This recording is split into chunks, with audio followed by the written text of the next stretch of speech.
Hello everyone and welcome back to InfoLab Talks. You're here with me, Raphael. And me, Constantine Ingamba. You can call him the Data Beast. We are so thrilled. Constantine, what did you get feedbacks for the last video? I got so much from people, Yeah, there was a lot of positive feedback, and I think part of what came out to me strongly was that guys want us to get hands-on, and we promise you it's coming. Yeah, it's coming, and if you don't know what we are talking about, there's a video right here. You can click on it, and you're going to get what we are really talking about. Yeah, it was really good. I got a lot of feedback from people about the improvements that we can make. Yeah, and I think we should really take it to heart. We will definitely. Yeah, so that even the people we are talking to can really understand the content that we're trying to actually, I think what we are out here doing is basically we want to educate guys. On matters, data and information security. So it's not all about expert talk, but we want it to reach the mama mboga, the common mwananchi, to understand how they can safeguard their devices or how they can use data to improve their businesses. Not necessarily from a professional point of view, but just to get to know how things run and how to improve their operations. And understand the patterns of business, right? Yes. Yeah, so we thank you very much for those comments. Those comments are very well taken, and I know we are going to take them to heart and probably get more improvements over time. But today we are going to discuss about a very important topic, I think. Last time we were discussing about the buzzwords. Yes. We discussed AI, we discussed machine learning, big data, right? Today, we just want to really discuss the process itself. Right? I'm a data analyst at a certain company. I really want to know what will be my day-to-day work, right? And what is the process from the time I get the data to the time I get the output out, right? So Constantine, of course, the reason we call you Data Beast is because you have that information. So I'm really keen to know. So can you just take us through the data process?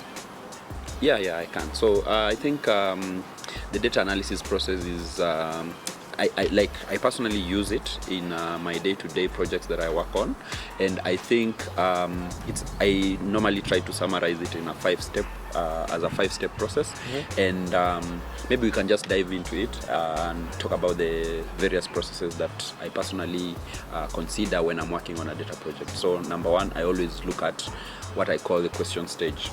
So question stage, or some people will call it gathering business requirements.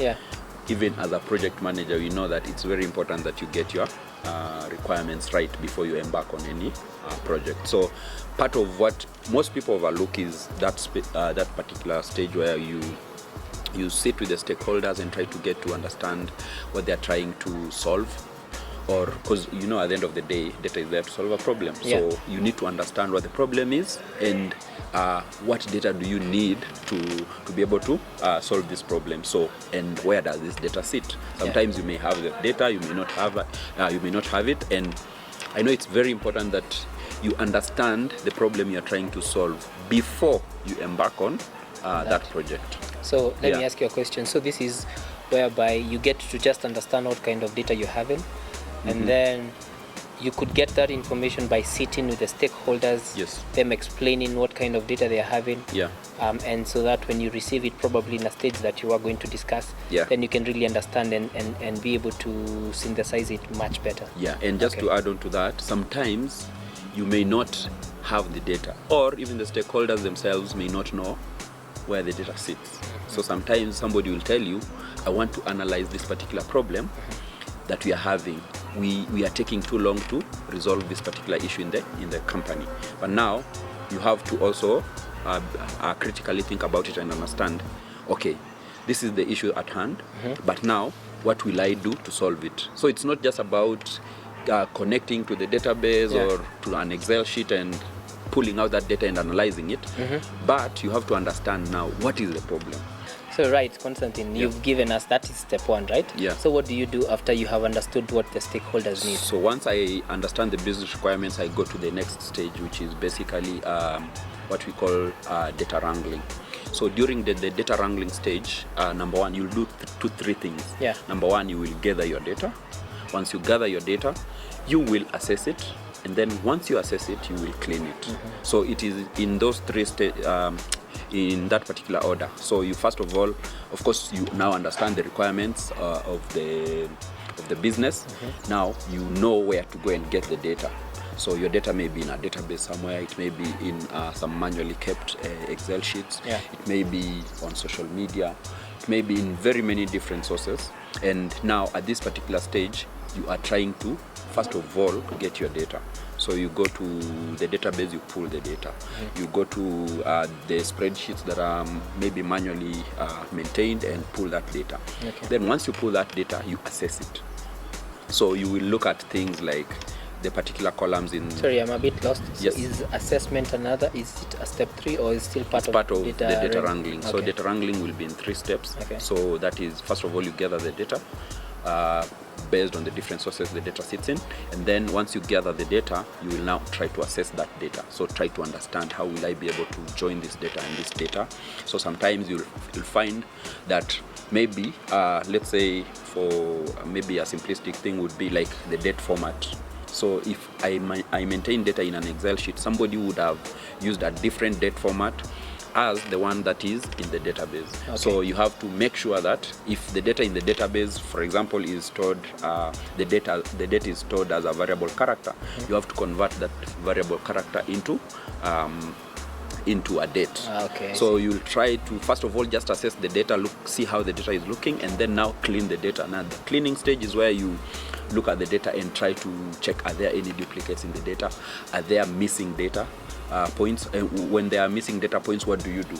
So you decide whether to omit that data or fill in that data, impute some of the data that may be missing and things like those. So we have come from understanding stakeholders. Yes. And then we have done data wrangling. So what's step number 3?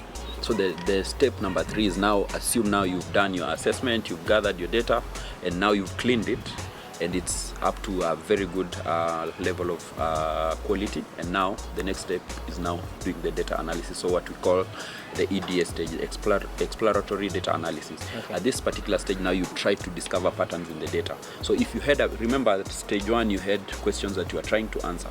Now at the EDA stage, you are now trying to find patterns. So what are some of the answers to the problems that I have? So what do I need to... you're trying to look into the data now and trying to analyze it further to answer your questions. So you explore your data to try and discover patterns, and then once you gather your patterns, of course now at this particular stage, you will find sometimes maybe there are outliers in your data.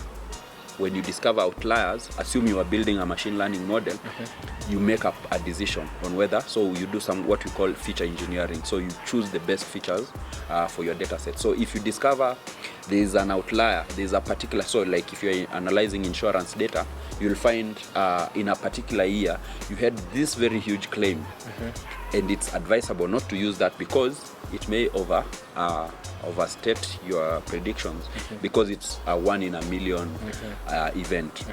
So you choose now to even omit outliers from your data set. Now that is exploratory data analysis. Once you remove that outliers, then you remove the outliers, then you can of course make decisions. Now if you are building a machine learning model, now you go to the next stage 4, which is now you make predictions or you make conclusions from your data set. So you are analyzing a certain business question. Now you've gotten the answers to the business problem that you are solving. Now you make conclusions. If you are doing a machine learning model, now you predict. So you had a data set, now you predict and get your results.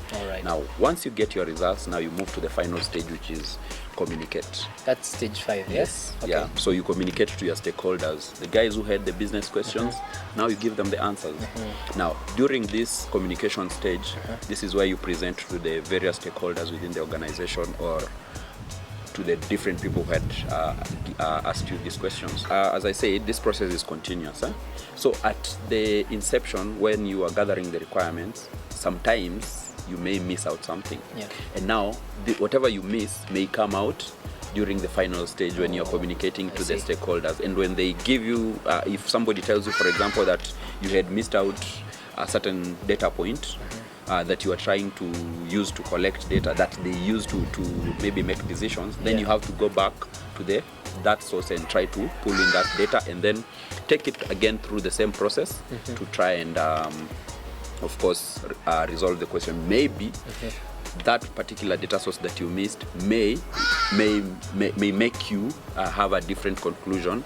Then of course once you run it again through the same pipeline, you will have the conclusion. And once of course you go through the same 5-step process, once the stakeholders are happy, I think you can conclude the project. Nice. So Constantine, so today you've taken us through 5 steps, which are very interesting, and I guess everyone who is watching can take those as ways that they need to, their approach to data analysis, including understanding those requirements, doing the data cleaning, all the way to analysis, going to the report stage, and then cycling back to the first stage after understanding all the needs. So could I be correct to say that that's the day, a day in the life of a data analyst? Yeah, you are actually correct in saying that. But in your day-to-day, sometimes you may spend, like personally from experience, I know data cleaning is one of the toughest stages in any data analysis problem,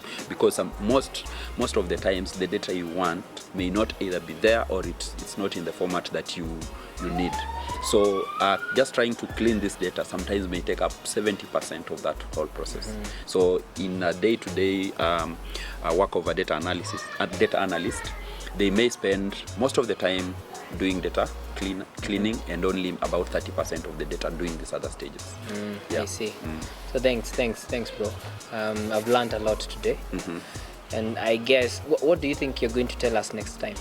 Okay, I think for the next step is we've understood the data analysis process, and I believe it would be better now if we have we come up with a business problem and try to solve it hands-on. So pick one of the tools that we use, like I personally use on a daily basis. Of course I use several tools, but we can walk through some of them in different stages of course of the coming sessions. We can pick one of the tools and go through a business problem, solve it together, so that you are informed of how the whole process is. Right. So thanks guys. So you've heard from the data beast himself. Very, very informative. And I look forward to the next episode. I guess then I can confirm that we're going to look at those tools and probably do so we will of course talk through some of the tools that I personally use on a daily basis, and then we will dive into one of the tools and dig into some data and try to solve a problem. All right, thanks. So guys, you've heard it from the database himself. So next time we're going to look at what are the tools he uses on a daily basis, and then probably show us an example. Definitely. I can't wait to get my hands dirty. Thanks a lot. So see you guys next time. Also, if you haven't subscribed on this channel, please do, and thank you so much. See you in the next session, guys. Bye.